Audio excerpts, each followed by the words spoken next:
इस वक्त की एक बड़ी खबर आ रही है यूपी से। यूपी के भदोही के एक मकान में जोरदार धमाका हुआ है। यूपी के भदोही से बड़ी खबर। धमाके में 4 अफराद हलाक हो गए हैं। कई अफराद के मलबे में दबे होने की खबर है। बड़ी खबर यूपी के भदोही से। एक मकान में जोरदार धमाका हुआ है। धमाके में 4 अफराद हलाक, कई अफराद के मलबे में दबे होने की खबर है। इस वक्त की बड़ी खबर यूपी के भदोही में एक मकान में जोरदार धमाका हुआ है। 4 अफराद धमाके में हलाक हुए हैं और कई अफराद मलबे में दबे हुए हैं। ये खबर आ रही है यूपी के भदोही से। जोरदार धमाका मकान में हुआ है। कई अफराद मलबे में दबे हुए हैं। धमाके में 4 अफराद अभी तक हलाक हुए हैं।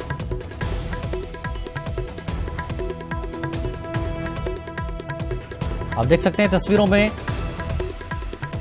यूपी के भदोही में एक मकान में जोरदार धमाका हुआ है। 4 अफराद हलाक और कई अफराद के मलबे में दबे होने की खबर है।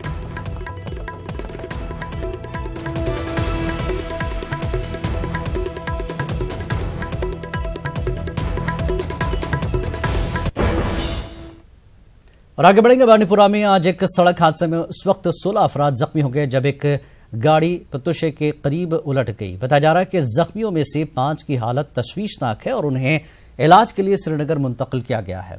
तफसीलात के मुताबिक गाड़ी में सवार लोग सोपोर जा रहे थे ताकि वो कल सोपोर वारपुरा में मारे गए मिलिटेंटों के बारे में कुछ जानकारी हासिल कर सकें। बांडीपुरा में आज उस वक्त मुकम्मल हड़ताल हुई जब इलाके में अफवाह फैली कि सोपोर में कल मारे गए मिलिटेंटों में से एक का ताल्लुक काजीपुरा बांडीपुरा से है और इस अफवाह के फैलने के बाद ही काजीपुरा के गुमशुदा नौजवान के लवाकिन सोपोर की जानिब रवाना हुए। तहम पतुशे के नजदीक उनकी गाड़ी हादसे का शिकार हुई।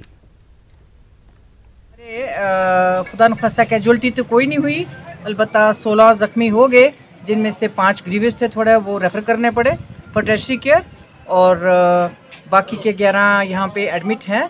उनको छोटी मोटी इंजरी है, 1-2 को फ्रैक्चर भी है। We have admitted them and giving them treatment.